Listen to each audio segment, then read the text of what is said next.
पिंधी की रेडी हो जाई छै आज पिंक चैलेंज पई मामा तमे रेडी तो हां मु भी तो पिंक पिंधी छै जी ब्रेकफास्ट रे कोन बनी छ आज मु करबी पिंक चैलेंज तो सब कुछ पिंक पिंक पिंधी के रेडी हो जाइथिली ऑफिस जीवा पई देखा पिंक ओट्स मामा बनेइथिले एते yummy yummy strawberry oats pink pink oats strawberry oats तो बहुत यमी थिला रेसिपी दरकार जदी कमेंट्स रे लिखि दियंतु गुलाबो पिंक कलर लंच देछि ऑफिस जाई देखिबो कोन अछि मामा तो मते पिंक कलर ड्रिंक भी दे देथिले एंड लंच रे कोन देथिबे तो मु गेसिंग करि परनथिली फाइनली लंच टाइम आसिला तो मामा मते लंच रे देथिले बीटरूट रो रायता एंड गाजर एंड बीट रो परोटा ये की कॉम्बिनेशन खाइले जाना पड़िबो खाई की देखिली स्केप्टिकल थिली केमती लागिबो बट एटा तो बहुत ही टेस्टी लागुथला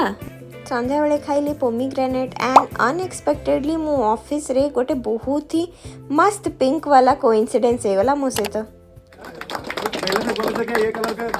साल है कब से वो मैच करके पहनी मैच करके पहनी खाइली पिंक पिंक मोमोज तो मते कमेंट्स रे लिखंतु मु नेक्स्ट को चैलेंज करिवि थैंक यू।